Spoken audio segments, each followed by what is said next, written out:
Welcome friends, M Singh foundation YouTube channel पे आप लोग का स्वागत है। बिहार दरोगा 2213 मुख्य परीक्षा के लिए अनुसंधान के प्रैक्टिस सेट के ऊपर आधारित हम लोगों ने जो रैंडम सेट को शुरू किया था, आज उसके 16वें सेट के साथ आपके सामने उपस्थित हैं। पूरे 100 प्रश्नों का ये सेट होगा जिसका कि फुल एक्सप्लेनेशन आपको इस वीडियो में दिया जाएगा। आज के सेट को शुरू करने से पहले इसका कट ऑफ जान लीजिए। आज का जो लेवल है उसके अकॉर्डिंग यदि आप यूआर मेल हैं और 78 स्कोर करते हैं नेगेटिव काटने के बाद, तो आप सेफ स्कोर माने जाएंगे, आपकी तैयारी अच्छी मानी जाएगी। यदि आप यू आर फीमेल हैं और 68 करती हैं सारे नेगेटिव काटने के बाद, तो आपकी तैयारी अच्छी मानी जाएगी। कैटेगरी वाले 1 से 2 नंबर कम रह सकते हैं। तो चलिए बिना वक्त गवाए वीडियो को शुरू करते हैं। इसका पीडीएफ हमारे टेलीग्राम चैनल पर अवेलेबल रहेगा। इसके अलावा जितने भी सारे सेट्स हैं पीछे के सब अवेलेबल हैं वहाँ पे। और एक चीज़ ध्यान रखिएगा, जब भी आप इस तरह के सेट्स को देखें तो प्लीज़ यूज ईयरफोन का इस्तेमाल करें ताकि आपको सुस्पष्ट आवाज़ आती रहे। चलिए, सबसे पहला प्रश्न है कि लंदन में ब्रिटिश ईस्ट इंडिया कंपनी के गठन के समय भारत का बादशाह कौन था? जो आपको ईस्ट इंडिया कंपनी थी, इसका गठन हुआ था आपको 1599 के आसपास, ठीक है ना। और वो समय किसका था? तो अकबर का था। क्यों? क्योंकि अकबर का शासनकाल का जो पीरियड था वो वही था। तो ऑप्शन ए इसका सही हो जाएगा। अगला देख लेते हैं, सिख साम्राज्य का अंतिम शासक कौन था? दिलीप, रंजीत, नैनिहाल या फिर शेर? ऑप्शन ए इसका सही हो जाएगा, दिलीप सिंह, ठीक है। औरंगजेब की मृत्यु के समय मराठा नेतृत्व किसके हाथ में था? औरंगजेब की जब मृत्यु हुई थी 1707 ईस्वी में, तो उस समय जो ताराबाई थी उनके हाथ में मराठा साम्राज्य का बागडोर था। सम्राट हर्षवर्धन ने 2 महान धार्मिक सम्मेलनों का आयोजन किया था, कहाँ कहाँ पर? ये एक तो आपको पता है कि प्रयागराज, जिसको हम इलाहाबाद पहले नाम से जानते थे, तो वहाँ पे जो होता था, ठीक है ना, प्रयागराज। और दूसरा कहाँ पर था? तो कन्नौज में। ऑप्शन ए इसका सही हो जाएगा। प्रयागराज में प्रत्येक 5वें वर्ष पर यह आयोजन होता था, और जिसमें कि छठे आयोजन में खुद जो हर्षवर्धन थे वो भी सम्मिलित हुए थे, ठीक है ना। और दो जगह पूछेगा तो कन्नौज और प्रयागराज हो जाएगा। भुवनेश्वर तथा पुरी का मंदिर जो है किस शैली में बना है? आपको पता है कि 3 तरह का मंदिर शैली होता है। एक होता है नागर, एक होता है बेसर और एक होता है द्रविड़। द्रविड़ पश्चिम दक्षिण भारत में हो जाता है, ठीक है ना। और जो नागर होता है वो आपको उत्तर भारत के कुछ मंदिरों में होता है, और बेसर दोनों का सम्मिलन होता है। तो यहाँ पे पूछ रहा है भुवनेश्वर और पुरी के मंदिर किस श्रेणी में है, तो ये हो जाएंगे आपको नागर में हो जाएंगे, ठीक है। अगला देख लेते हैं, दिल्ली की कुवत उल इस्लाम मस्जिद के प्रांगण में उन्नत प्रसिद्ध लौह स्तंभ किसकी स्मृति में है? अशोक, चंद्र, हर्ष या अनंगपाल? तो ये है आपको चंद्र। ऑप्शन बी इसका सही हो जाएगा। गौतम बुद्ध, छौका जो सही उत्तर हो जाएगा आपका ऑप्शन बी हो जाएगा। गौतम बुद्ध के बारे में निम्न में से क्या सत्य है? वे कर्म में विश्वास करते थे, बिल्कुल सही बात है। आत्मा का शरीर में परिवर्तन मानते थे, बिल्कुल। निर्वाण प्राप्ति में विश्वास करते थे, ईश्वर की सत्ता में विश्वास करते थे, नहीं। गौतम बुद्ध जो थे वो ईश्वर की सत्ता में विश्वास नहीं करते थे, यानी कि वो ईश्वर को नहीं मानते थे। साथ ही साथ वो पूर्व जन्म को मानते थे, लेकिन आत्मा को भी नहीं मानते थे। यहाँ पे बहुत महत्वपूर्ण चीज बात है कि जो बौद्ध धर्म के अनुयायी थे, जो गौतम बुद्ध थे, वो ना तो आत्मा को मानते थे ना ही ईश्वर को मानते थे, लेकिन वो पूर्व जन्म को मानते थे, ठीक है ना। तो अब यहाँ पर कहिएगा कि आत्मा का शरीर में परिवर्तन नहीं मानते थे, बिल्कुल। जब वो आत्मा को मानते ही नहीं थे, बल्कि आत्मा को ही शरीर में परिवर्तन नहीं मानते थे। लेकिन जैन में आप जाइएगा तो जैन जो है आत्मा को भी मानता है, ठीक है ना, और वो पूर्व जन्म को भी मानता है, लेकिन अनिश्वरवाद में दोनों में समानता है, यानी कि जैन और बौद्ध दोनों में समानता है। लेकिन इस प्रश्न का जो उत्तर हो जाएगा वो हो जाएगा 1 2 3, ठीक है ना। सत्य पूछ रहा है तो देख लेते हैं 1 2 3 कौन सही है, तो आपका ऑप्शन ए हो जाएगा, ठीक है ना। सिंधु सभ्यता का विकसित अवस्था में, अगला देख लेते हैं क्या है प्रश्न संख्या 8 का। विकसित अवस्था में निम्नलिखित में से किस स्थान पर घरों में कुओं के अवशेष मिले? आपके सामने 4 ऑप्शन है, देख लीजिए। आपको पता है कि जो मोहनजोदड़ो ऐसा स्थान था जहां पे आपको स्नानगार मिले हैं, और स्नानगार वहां पे मिले हैं। उस स्नानगार के आसपास ही घरों में जो क्या होते थे, कुआं होता था, और कुआं से उस स्नानगार में जल की आपूर्ति होती थी। तो अब इसलिए इसका जो सही उत्तर हो जाएगा ऑप्शन डी हो जाएगा। विकसित अवस्था में घरों से कुआं, मोहनजोदड़ो हो जाएगा। ऑपरेशन रूबिकॉन वह कूट शब्द था जिसे भारत में ब्रिटिश सरकार द्वारा निम्नलिखित में से किस संदर्भ में प्रयोग में लाया गया था? जेल में गांधी का अमरण अनशन, जयप्रकाश नारायण की गतिविधियां, गोल मिले सम्मेलन में गांधी की सहभागिता, उपरोक्त में से कोई नहीं। जब आगा खां पैलेस में गांधी जी को डाला गया था, तब वो भूख हड़ताल पे थे, ठीक है ना। तो उनका स्वास्थ्य काफी बिगड़ रहा था। तो अंग्रेजों ने कूट भाषा बनाया कि जब यदि मान लीजिए कि उस कंडीशन में गांधी जी की मौत होती है, तो बम्बई सरकार अंग्रेज शासन को इत्तला करेगी कि ऑपरेशन रूबिकॉन हो गया। तो इसीलिए इसको सही उत्तर हो जाएगा जेल में गांधी का अमरण अनशन, ऑपरेशन रूबिकॉन। अगला देख लेते हैं, निम्नलिखित में से किस सत्याग्रह आंदोलन में गांधी जी प्रत्यक्ष रूप से भाग नहीं लिया था? आपको पता है कि खेरा यहाँ पे लिया था उन्होंने, राजकोट सत्याग्रह और असहयोग आंदोलन में, इन सब में लिया था। लेकिन जो वायाकाम सत्याग्रह हुआ था दक्षिण भारत में मंदिर में प्रवेश को लेकर, तो उसमें इन्होंने फिजिकली भाग नहीं लिया था। तो ऑप्शन सी इसका सही हो जाएगा। निम्नलिखित में से कौन एक युग्म जो है सुमेलित है, ठीक है ना? Durgadas, Durgadas the life of Mahatma Gandhi नहीं, the life of Mahatma Gandhi हो जाएगा आपको लुइस फिशर हो जाएगा। Freedom from Curzon to Nehru and after, ये हो जाएगा आपको दुर्गादास, ठीक है ना? और देख लीजिए फ्रैंक मोरोस जवाहरलाल नेहरू एक बायोग्राफी, बिल्कुल ये सही है। और मौलाना अबुल कलाम आजाद इंडिया डिवाइडेड नहीं, इंडिया डिवाइडेड हो जाएगा राजेंद्र प्रसाद। तो हमको यहाँ पे देखना है कि कौन सही सुमेलित है, ऑप्शन सी हो जाएगा। निम्नलिखित में से कौन सा प्रथम यूरोपीय व्यक्ति था जिसने भू क्षेत्र अर्जित करने के उद्देश्य से भारतीय राजाओं के झगड़ों में भाग लेने का नीति आरंभ किया था? आपको पता है कि सहायक संधि का जो शुरुआत होता था ब्रिटिश के द्वारा, वो वेल्जी के द्वारा हुआ था, लेकिन उससे पहले किसने किया था? तो वो डुप्ले। तो डुप्ले का भी वहीं से शुरुआत होता है, जो भारतीय राजाओं के आपसी झगड़ों में ये टांग अड़ाते थे। तो ऑप्शन बी इसका सही हो जाएगा, ठीक है। अगला देख लेते हैं, निम्नलिखित में से कौन सा फराजी विद्रोह का नेता था? ये पश्चिम बंगाल में हुआ था। तो इसका जो नेता था वो हो जाएगा दादू मियाँ, जो मतलब इसके पिताजी और ये दोनों मिलकर के उस नेतृत्व को आगे बढ़ाए थे। अगला देख लेते हैं, निम्नलिखित में से कौन सा युग्म सुमेलित नहीं है? अकबर का मकबरा सिकंदरा, जहांगीर का मकबरा शाहदारा, शेख सलीमुद्दीन चिश्ती का मकबरा फतेहपुर सिकरी, बिल्कुल ये सही है। अगला देख लेते हैं हम लोग, यहाँ पे बोल रहा है कि शेख निजामुद्दीन औलिया का मकबरा अजमेर, नहीं, ये अजमेर नहीं होगा, बल्कि ये हो जाएगा निजामुद्दीन औलिया दिल्ली में ही हो जाएगा, ठीक है ना? तो ये हमारा स्टेटमेंट गलत हो जाएगा। दी प्रसिद्ध कवि अमीर खुसरो किसके दरबार में रहते हैं? काफी फेमस है। अमीर खुसरो जो है अलाउद्दीन खिलजी के दरबार की शोभा बढ़ाते थे। कई प्रतिरोपित पौधों, मतलब कि आप जैसे धान वगैरह होता है या फिर इस तरह के कोई पौधे होते हैं जिसको एक जगह से आप उखाड़ के दूसरी जगह पे रोपते हैं, तो कई प्रतिरोपित पौधे इसलिए नहीं बढ़ते हैं, क्यों? क्योंकि देख लीजिए, नई मिट्टी में इष्ट खनिज पदार्थ नहीं रहते हैं, अधिकांश मूल रोम नई मिट्टी को अधिक शक्ति से पकड़ लेते हैं, या फिर प्रतिरोपण के दौरान अधिकांश मूल रोम नष्ट हो जाते हैं। बिल्कुल ये ऑप्शन आपका सही हो जाएगा, ऑप्शन सी। अगला देख लेते हैं, यानी कि 16 का ऑप्शन सी सही हो जाएगा। जैविक एवं अजैविक संगठन के मध्य बिचौलिए का कार्य कौन करता है? परजीवी, वियोजक, उत्पादक या फिर उपभोक्ता? तो जो उत्पादक होता है वो जैविक और अजैविक घटक के बीच में जो है बिचौलिए का काम करता है। 17 का सही उत्तर हो जाएगा आपका ऑप्शन सी हो जाएगा। नाटो का मुख्यालय कहाँ पर है? अभी नाटो काफी फेमस में रहा है रूस यूक्रेन युद्ध को लेकर, ठीक है ना? तो इसका जो मुख्यालय हो जाएगा ब्रुसेल्स हो जाएगा। 100 चूहे की अपेक्षा एक सिंह का शासन उत्तम है, यह उक्ति किसका है? रूसो, वॉल्टेयर, कार्ल मार्क्स या जोसेफ मजनी? वॉल्टेयर का ये उक्ति है। क्रीमिया युद्ध में कौन सा देश हारा था? क्रीमिया युद्ध में जो है रूस की हार हुई थी, ठीक है ना? तो 20 का जो सही उत्तर हो जाएगा आपका ऑप्शन सी हो जाएगा। अगला देख लेते हैं, निम्नलिखित में से कौन सा एक द्वितीयक प्रदूषक नहीं है? पीएनए, सल्फर डाइऑक्साइड, ओजोन या फिर स्मॉग? जो सल्फर डाइऑक्साइड होगा वो द्वितीय प्रदूषक नहीं होगा। अगला देख लेते हैं, निम्नलिखित में से कौन भैंस की नस्ल नहीं है? सुरती, नाली, मुर्रा, ये सब के सब क्या हो जाएंगे? भैंस की नस्ल हो जाएंगे, लेकिन मेवाती जो हो जाएगा वो गाय का हो जाएगा। तो ऑप्शन 20 का सही हो जाएगा। कितने लोग मुख्यमंत्री बनने के बाद प्रधानमंत्री बने हैं अब तक, ठीक है ना? तो कुल ऐसे 6 लोग हो जाएंगे, ठीक है ना? ऑप्शन सी इसका सही हो जाएगा। आप मोरारजी देसाई से शुरू करते हैं, बीपी सिंह, विश्वनाथ प्रसाद सिंह के बाद बीपी नरसिंह राव है, चरण सिंह है, ठीक है ना? और उसके बाद नरेंद्र मोदी है। कुल इस तरह से 6 लोग हैं। इनमें से किसको संसदीय व्यवस्था, इसमें से किसने संसदीय व्यवस्था को कैबिनेट व्यवस्था कहा है? ठीक है, अगला ऑप्शन देख लेते हैं। ऑप्शंस क्या है हमारे पास? संसदीय व्यवस्था को कैबिनेट व्यवस्था का नामकरण किसने दिया है? ठीक है, इस तरह के आपको स्टेटमेंट वाले क्वेश्चंस आपको रह सकते हैं मेंस में। आइवर जेनिंग, जेम्स म्योर या हर्बर्ट मॉरिस या फिर मुनरो? ऑप्शन ए इसका सही हो जाएगा। निम्नलिखित घटनाओं पर विचार करना है। भारत और पाकिस्तान के मध्य नेहरू लियाकत समझौता पर हस्ताक्षर, बिल्कुल 1950 की घटना है, अगस्त 1950 की। एक राष्ट्रपति आदेश द्वारा भारतीय संविधान में अनुच्छेद 35 ए को अंतःस्थापित किया गया था, ये भी है। और प्रीवी पर्स की समाप्ति, उसके बाद है प्रथम बार राष्ट्रीय आपातकाल की घोषणा। अब इसको हमको मिलाना है, तो सबसे प्रथम घटना क्या है आपको? यहाँ पे प्रथम घटना हो जाएगा नेहरू लियाकत के समझौता एक, उसके बाद ये 2 हो जाएगा। फिर हो जाएगा ये जो प्रथम बार राष्ट्रीय आपातकाल था, ये 1962 में था, 1962 से 68 के बीच में चला था। और प्रीवी पर्स की समाप्ति जो थी वो 1971 में हुआ था, 26वें संविधान संशोधन के द्वारा। तो तीसरा जो ऑप्शन है वो, मतलब तीसरा पॉइंट जो है वो सबसे लास्ट में आ जाएगा। तो देख लीजिए 1, 2 और 4, 3, ऑप्शन 20 का सही हो जाएगा। सिंधी भाषा भारतीय संविधान के 8वें अनुसूची में कब शामिल हुई थी? बहुत फेमस है। आपको पता है कि मूल संविधान में 8 मतलब कि जो भाषा है उसी का जिक्र किया गया है 8वें अनुसूची में, लेकिन 1967 में प्रथम बार संशोधन करके सिंधी को जोड़ा गया। तो 26 का जो सही उत्तर हो जाएगा आपका ऑप्शन डी हो जाएगा। वित्तीय आपात स्थिति के दौरान राज्य विधान मंडलों द्वारा पारित किसी भी वित्त विधेयक को निम्नलिखित में से किसके विचारार्थ आरक्षित रखा जाता है? और किसके द्वारा रखा जाता है? राज्यपाल के द्वारा रखा जाता है, लेकिन किसके विचारार्थ? तो राष्ट्रपति के विचारार्थ। तो 27 का सही उत्तर हो जाएगा आपका ऑप्शन सी हो जाएगा।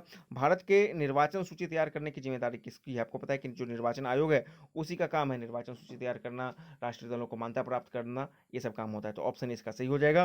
राजनीतिक विरोध प्रदर्शन के निम्नलिखित 4 रूपों में से कौन सा उस व्यक्ति के नाम पर आधारित है जिसने सर्वप्रथम इसका उपयोग राजनीतिक हथियार के रूप में किया था। घेराव, हड़ताल, बंद या फिर बायकॉट। हम लोग अक्सर बायकॉट का इस्तेमाल करते हैं, ठीक है ना, मतलब कि विरोध के रूप में। तो बायकॉट नाम का एक व्यक्ति था जो इंग्लिश मूल का था और आयरलैंड में उसको उसके ही समुदाय ने 1880 में जो है हड़ताल मतलब उसको बायकॉट कर दिया था, उसको विरोध कर दिया था। तो ऑप्शन डी इसका सही हो जाएगा। बायकॉट के नाम पर ही है जो बायकॉट जो विरोध है उसका जो प्रथा है वो प्रचलित हुई थी। लोकसभा में अनुसूचित जनजाति के लिए जिस राज्य में सर्वाधिक सीटें आरक्षित करी गई है वो कौन सा है? आपको पता है कि जो एसटी है, जनजाति है, वो मध्य प्रदेश में ज़्यादा है और मध्य प्रदेश में ही ऐसी व्यवस्था की गई है। यदि भारत संघ में एक नए राज्य का सृजन करना हो तो संविधान की निम्नलिखित में से अनुसूचियों में से किस एक में अवश्य संशोधन किया जाना चाहिए? जो प्रथम अनुसूची ही बोलता है कि भारत राज्यों का संघ है, वहीं पे आपको संशोधन किया जाना चाहिए। ऑप्शन इसका सही हो जाएगा। अगले प्रश्न की ओर आते हैं। भारतीय संविधान के अंतर्गत मूल अधिकारों का संरक्षक कौन है? आपको पता है कि जो न्यायपालिकाएं हैं, ठीक है ना, चाहे वो सेंट्रल हो यानी कि सुप्रीम कोर्ट हो या हाई कोर्ट हो, वही मूल अधिकार का संरक्षण हो जाएगा। संविधान के किस अनुच्छेद के अनुसार पिछड़ा वर्ग को आरक्षण का प्रावधान किया गया है? देखिए, पिछड़ा वर्ग का आरक्षण जो है अनुच्छेद 5 का 4 और 16 का 4, ये दोनों के अंतर्गत किया गया और इसी दोनों के अंतर्गत जो ईडब्ल्यूएस को 10% आरक्षण दिया गया है, फिर इसी में ही संशोधन करके 2019 में दिया गया था। ठीक है, अगला देख लेते हैं। निम्नलिखित में से कौन सा अधिनियम अपने पारित होने के वर्ष के साथ सही सुमेलित नहीं है? आइए देख लेते हैं। चार्टर अधिनियम 1813 बिल्कुल सही है। भारत सरकार अधिनियम 1935 ये भी सही है। भारत परिषद अधिनियम 1909 ये भी सही है। लेकिन पिट्स इंडिया अधिनियम ये हो जाएगा 1773 में। ये संविधान मतलब कि इंग्लैंड में पारित हुआ था, 1774 में आया था। तो ये स्टेटमेंट आपका गलत हो जाएगा। पिट्स इंडिया एक्ट अधिनियम 1972 1772 नहीं होगा, 74 हो जाएगा। ठीक है। जाति के लक्षणों में से निम्नलिखित चार में से कौन सा विशिष्टता सबसे महत्वपूर्ण है? श्रम विभाजन, श्रेणीक्रम, अंतर्विवाह और खंडनात्मक।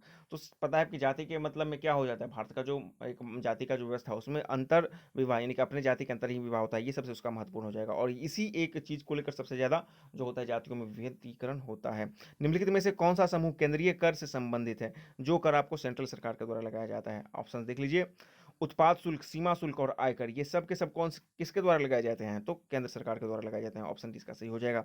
वैश्वीकरण का अर्थ क्या है? ग्लोबलाइजेशन का मतलब होता है कि जो भी बाधाएं हैं व्यापार वगैरह में, सबको सम्मिलित करके मतलब खत्म करके सुचारू रूप से जो है मतलब कि सामानों का और सेवाओं का आदान प्रदान हो। तो उस आधार पर देखिए, तो अंतर्राष्ट्रीय व्यापार में बाधाओं को समापन करना। ठीक है। 12वीं पंचवर्षीय योजना का कार्यकाल क्या है? आपको पता है कि 2012 से 17 इसका कार्यकाल था। अर्थ इसका जो सही उत्तर हो जाएगा आपका ऑप्शन सी हो जाएगा। इसके बाद पंचवर्षीय योजनाएं नहीं आ रही हैं। ठीक है ना, अर्थ इसका जो ऑप्शन हो जाएगा वो हो जाएगा आपका ऑप्शन सी हो जाएगा। अगला प्रश्न देख लेते हैं हम लोग। यामिनी कृष्णमूर्ति तथा मृणाली साराभाई का संबंध किससे है? मृणाली साराभाई और यामिनी कृष्णमूर्ति दोनों का संबंध जो हो जाएगा नृत्य से हो जाएगा। तो ऑप्शन सी इसका सही हो जाएगा, नृत्य। पश्चिमी एशिया आर्थिक आयोग का मुख्यालय कहाँ पर है? पश्चिमी एशिया आर्थिक आयोग का मुख्यालय बगदाद या फिर दोहा। यह है आपको बगदाद में। अगले प्रश्न की तरफ हम लोग आ जाएं। प्रश्न संख्या 41। भारत ने पहली बार किस शहर में आयोजित राष्ट्रमंडल खेल में भाग लिया था? आपको पता है कि राष्ट्रमंडल खेल का प्रारंभ कब होता है? तो 1930 में होता है और उसके बाद 1934 में जो लंदन में होता है वहां पे भारत भाग लेता है। ऑप्शन सी इसका सही हो जाएगा। फेम्टो सूचित करता है 10⁻⁻15 को फेम्टो। ठीक है ना, तो ऑप्शन सी इसका सही हो जाएगा। अगला देख लेते हैं। निम्न में से कौन सी झील तंजानिया और युगांडा के बीच में अंतर्राष्ट्रीय सीमा बनाती है? कैस्पियन, सुपीरियर, विक्टोरिया या फिर वेकाल। तो ये होगा विक्टोरिया झील। ठीक है ना, तंजानिया और युगांडा के बीच में। निम्न में से कौन सुमेलित नहीं है? बेडनबर्ग गेट, रोम, उसके बाद है आपका पोटाला लाहसा, रेड स्क्वायर मास्को और पेंटागन वाशिंगटन डीसी। ये सही है, पेंटागन वाशिंगटन डीसी हो जाएगा, रेड स्क्वायर मास्को और पोटाला लाहसा हो जाएगा। लेकिन बेडनबर्ग गेट ये रोम नहीं होगा बल्कि ये हो जाएगा जर्मनी हो जाएगा। विश्व का सबसे गहराई वाला गर्त मेरियाना गर्त किस महासागर में स्थित है? आपको पता है कि जो प्रशांत महासागर है उसमें मेरियाना गर्त है। 11,022 जो है मीटर गहरा है। निम्न ग्रहों में से सर्वाधिक कक्षीय जो है गति वाला ग्रह कौन सा है? वरुण, शुक्र, मंगल या फिर बुध। बुध इसका सही उत्तर हो जाएगा। निम्न में से किस चट्टान से काली मिट्टी का निर्माण होता है? काली मिट्टी जो भी निर्माण होता है हमेशा बेसाल्ट चट्टान से होता है। 47 का सही उत्तर हो जाएगा आपका ऑप्शन डी हो जाएगा। निम्न में से कौन सा पर्वत अवशिष्ट पर्वत की श्रेणी के अंतर्गत नहीं आता है? देखिए नीलगिरी, सतपुड़ा, विंध्याचल ये सब आ जाएंगे, लेकिन हिमालय जो है नवीन मोरदार हो जाएगा, ऑप्शन 20 का सही हो जाएगा। निम्न में से कौन सी जल संधि अंतर्राष्ट्रीय तिथि रेखा के समानांतर स्थित है? तो अंतर्राष्ट्रीय तिथि रेखा के समानांतर जो है वो बेरिंग जल संधि हो जाएगा 49, ऑप्शन बी इसका सही हो जाएगा। लैंड ऑफ व्हाइट एलिफेंट, ठीक है ना, उजले हाथियों का देश किसे कहा जाता है? थाईलैंड को इस नाम से जाना जाता है, ऑप्शन ए इसका सही हो जाएगा 50 का। अगला देख लेते हैं, बोलिविया देश की राजधानी निम्न में से क्या है? क्वेटा, हैमिल्टन, हवाना या फिर लापाज? लापाज इसका सही उत्तर हो जाएगा। अगले प्रश्न की तरफ आइए, निम्न में से कौन सा राज्य तटरेखा से नहीं लगता है? आइए देख लेते हैं, कर्नाटक में है, तेलंगाना, आंध्र प्रदेश या फिर महाराष्ट्र? पहले आंध्र प्रदेश के अंतर्गत तेलंगाना आता था तो वहां पर लगेगा, लेकिन अब तेलंगाना जब से अलग हुआ है तो वहां पे तटरेखा नहीं है, ऑप्शन 20 का सही हो जाएगा। निम्न में से कौन सी नदी अरब सागर में मुहाना बनाती है? सिंधु, ब्रह्मपुत्र, कृष्ण या फिर गंगा? तो ब्रह्मपुत्र, गंगा, कृष्णा ये सब के सब हो जाएंगे कहाँ पर? बंगाल की खाड़ी में, लेकिन सिंधु जो है अरब सागर की तरफ चला जाएगा। मधुमक्खी पालन को किस नाम से जाना जाता है? मधुमक्खी पालन को जाना जाता है एपीकल्चर, जबकि सेरीकल्चर हो जाए आपको रेशम, ठीक है। अगला देख लेते हैं हम लोग, अंकलेश्वर में 1960 में खोदे गए कुएं पेट्रोलियम का नाम क्या रखा गया है? इसको रखा गया था आपको वसुधा रखा गया था, ठीक है। और सागर सम्राट तो आपको समुद्र में है, वो अलग चीज़ है, लेकिन इसका नाम जो प्रथम जो खोदा गया था कुआं उसका वसुधा नाम रखा गया, वसुधरा। भारतीय उर्वरक निगम की स्थापना कब की गई थी? 1991 या फिर 1947? देखिए 1947 में केरल में जो है अमोनिया सल्फेट का पहला कारखाना खोला गया था, ठीक है ना, लेकिन भारतीय उर्वरक निगम की स्थापना जो हुई थी ये हुई थी 1951 में हुआ था। शारदा परियोजना परियोजना से कौन सा राज्य लाभान्वित होता है? मध्य प्रदेश या फिर उत्तर प्रदेश? तो शारदा परियोजना से उत्तर प्रदेश को लाभ मिलता है। किश्तवाड़ राष्ट्रीय उद्यान किस राज्य में स्थित है? आपको पता है किश्तवाड़ जो है जम्मू कश्मीर का एक जिला है, तो ऑब्वियसली इसका कहाँ पर उत्तर हो जाएगा? जम्मू कश्मीर। शैंपेन जनजाति कहाँ पर पाई जाती है? बहुत फेमस क्वेश्चन है। नीलगिरी या फिर अंडमान निकोबार द्वीप समूह? ऑप्शन 20 का सही हो जाएगा, निकोबार द्वीप समूह। राष्ट्रीय विधि दिवस प्रत्येक वर्ष कब मनाया जाता है? 26 जनवरी, जिसको 26 नवंबर जिसको हम लोग संविधान दिवस बोलते हैं, उसी दिन राष्ट्रीय विधि दिवस भी मनाया जाता है। साइट का सही उत्तर हो जाएगा ऑप्शन सी हो जाएगा। निम्न में से कौन आनंद वन के संस्थापक है? यदि आनंद भवन की बात होगा तब हो जाएगा मोतीलाल नेहरू, जवाहरलाल नेहरू के जो पिताजी हैं, लेकिन जब आनंद वन की बात होगा तब हो जाएगा आपका बाबा आमटे हो जाएगा, ठीक है। अगला देख लेते हैं हम लोग, एपीजे अब्दुल कलाम के किस वर्ष भारत रत्न प्रदान किया गया था? बहुत फेमस है, 1997 ईस्वी में इनको भारत रत्न प्रदान किया गया था। एक पहिए का व्यास 4 मीटर है, तो 400 चक्कर को पूरा कराने में कितना होगा? 4 मीटर है तो उसका रेडियस 2 मीटर हो जाएगा।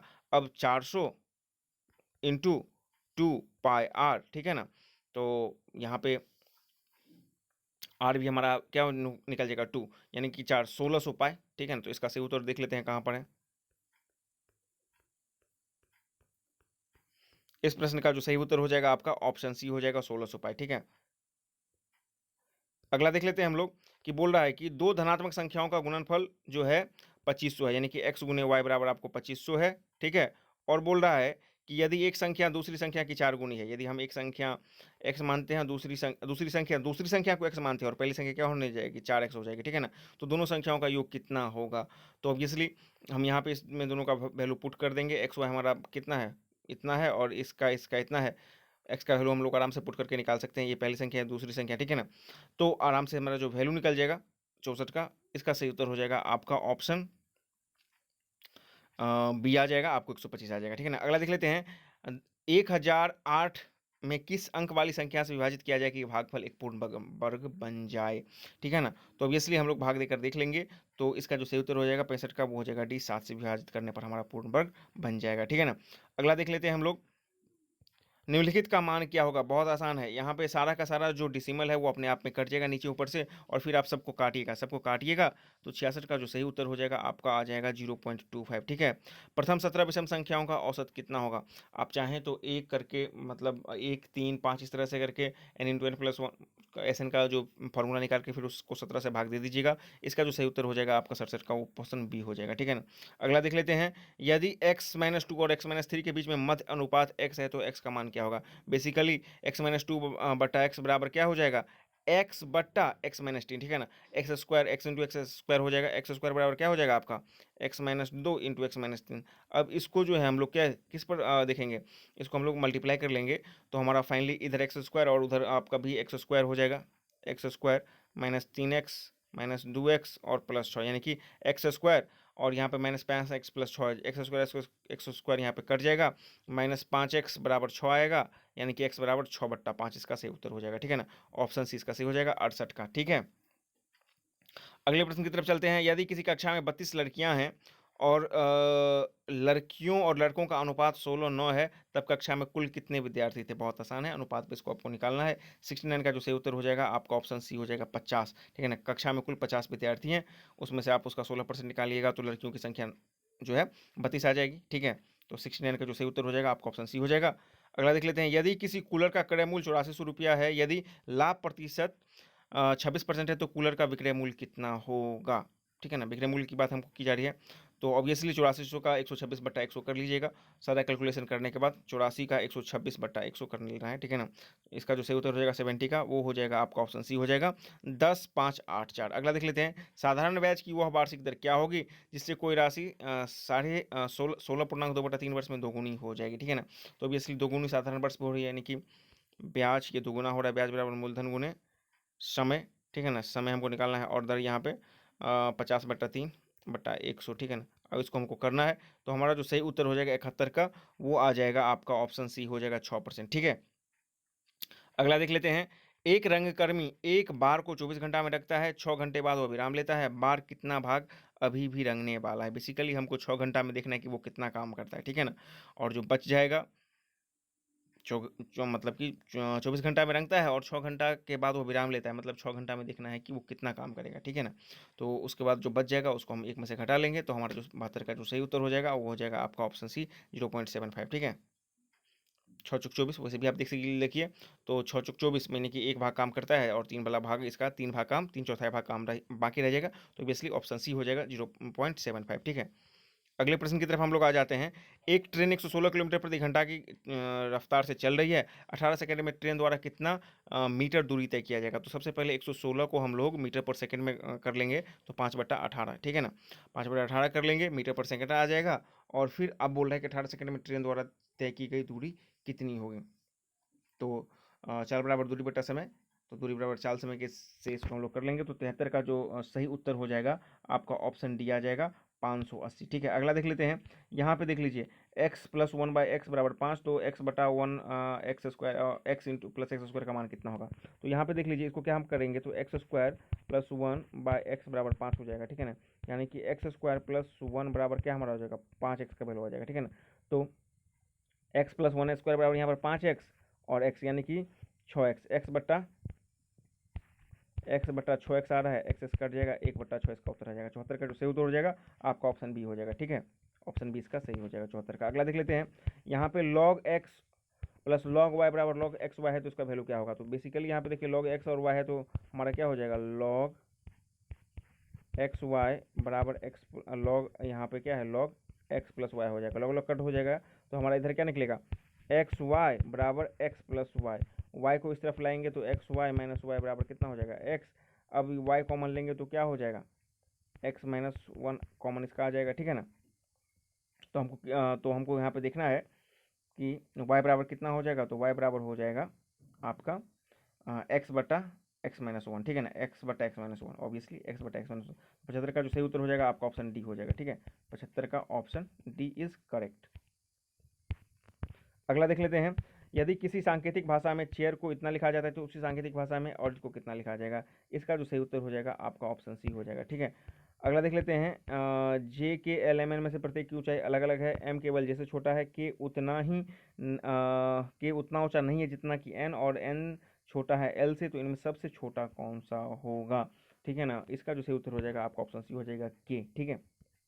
अगला देख लेते हैं। बाधा रुकावट, ठीक है ना, बाधा रुकावट से बाधा उत्पन्न होती है, तो देख लेते हैं। विघ्न हटाना विघ्न होगा, आरक्षित नीला माफ़ी से क्षमा मिलती है, ठीक है ना। रुकावट से बाधा तो माफ़ी से क्षमा, ठीक है ना। हमेशा उल्टा से इसको पहले पढ़ ले चलिएगा। विषम चूज करना है हमको।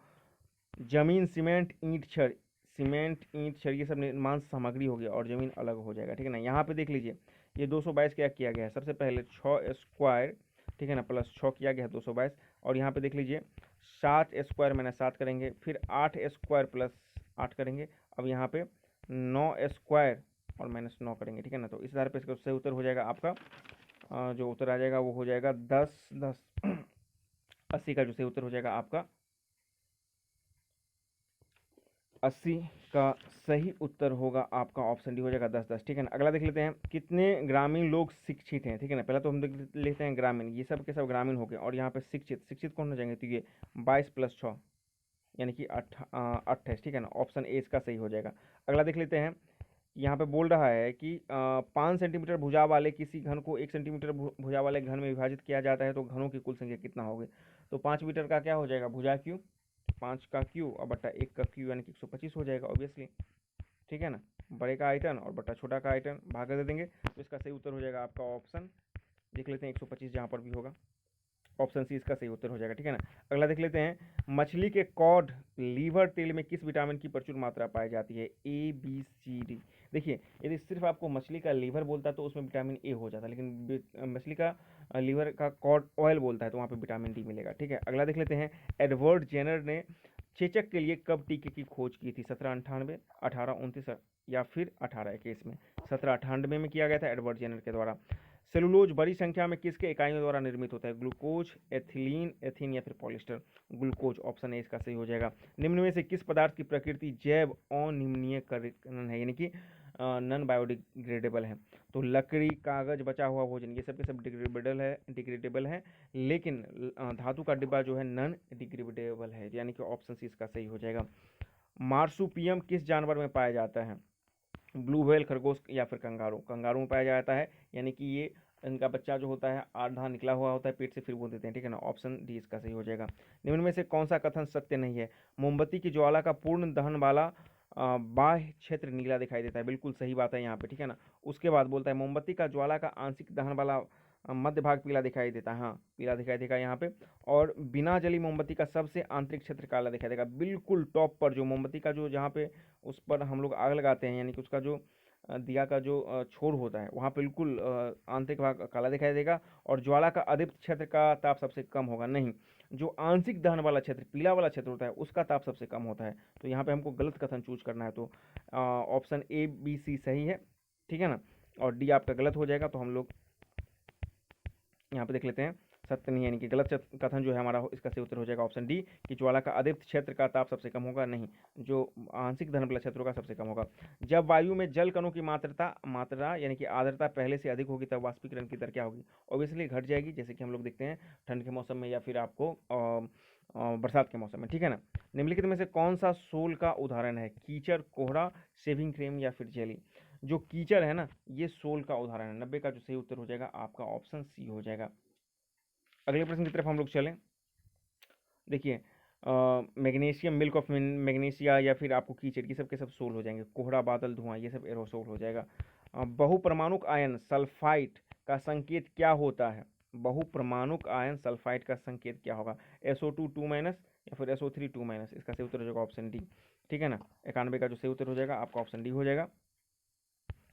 किसी तत्व के सबसे बाहरी कोश में इलेक्ट्रॉनों की अधिकतम संख्या कितनी हो सकती है, जो बाहरी कोश है वहां पर अधिकतम इलेक्ट्रॉन हो सकता है आपको 8 हो सकता है। ठीक है ना, ऑप्शन इसका सही हो जाएगा। सभी धातु कार्बोनेट एवं हाइड्रोजन कार्बोनेट, सभी धातु कार्बोनेट एवं हाइड्रोजन कार्बोनेट अम्ल के साथ अभिक्रिया करके क्या बनाते हैं, लवण, जल, कार्बन डाइऑक्साइड या उपरोक्त सभी। तो उपरोक्त सभी निर्माण करेंगे। ठीक है ना, मधुमक्खी के डंक मारे गए अंग में किसके उपयोग से आराम मिलता है, आपको पता है कि मधुमक्खी में फॉर्मिक एसिड होता है। ठीक है ना, जिससे आपको जलन होता है, तो उसको कम करने के लिए हम लोग अक्सर जो खाबर सोडा वगैरह करते हैं, तो वो सब क्या होता है कि दुर्बल क्षार होता है, तो दुर्बल क्षार लगा देते हैं, बेस लगा देते हैं, तब हमारा वो दर्द कम हो जाता है। निम्न में से, यानी कि 94 का सही उत्तर हो जाएगा आपका ऑप्शन बी हो जाएगा। 95, निम्न में से कौन भूपटरी में स्वतंत्र रूप में नहीं पाया जाता है, गोल्ड, सिल्वर, प्लेटिनम पाया जाएगा लेकिन कैल्शियम नहीं पाया जाएगा, ये काफ़ी सक्रिय धातु होते हैं। प्रकाश के किस गुण के कारण विभिन्न वर्ण प्रेक्षक के नेत्रों तक पहुंचते हैं, यानी कि जो रंग है प्रकाश के, प्रकाश श्वेत रंग का होता है लेकिन इसके विभिन्न रंग कैसे क्यों पहुंचते हैं आपके आंखों तक, तो प्रकाश के परिक्षेपण एवं आंतरिक परावर्तन के कारण। ठीक है ना, वर्ण विक्षेपण जो इसको हम लोग परिक्षेपण बोलेंगे, और आंतरिक परावर्तन के कारण। अगले प्रश्न की तरफ हम लोग आ जाएं, प्रश्न संख्या 97, निम्न में से कौन सा बल असंरक्षी बल है, घर्षण, गुरुत्वाकर्षण, स्थिर वैद्युत या फिर अंतर आणविक बल। जो आपको घर्षण बल है ये क्या हो जाएगा, असंरक्षी बल हो जाएगा। नाभिकीय ऊर्जा में हाइड्रोजन के कितने हल्के नाभिक जो है के संलयन के द्वारा हीलियम बनता है। नाभिकीय संलयन में क्या होगा कि हाइड्रोजन के 4 नाभिक संलेत होते हैं, ठीक है ना, ऑप्शन डी इसका सही हो जाएगा, और फिर वो हीलियम के एक नाभिक बनाते हैं। ध्वनि निम्न में से किसका एक प्रकार है? संवेग का, शक्ति का, आवेग का, या फिर ऊर्जा का? ध्वनि क्या है? ऊर्जा है, ऑप्शन सी इसका सही हो जाएगा। और चेचक का बैक्टीरिया गौ चेचक के वायरस के निकट संबंधी है। लैटिन में काव का अर्थ क्या होता है? वैक्सीनिया, वाक्का, टीका, या उपयुक्त में से कोई नहीं।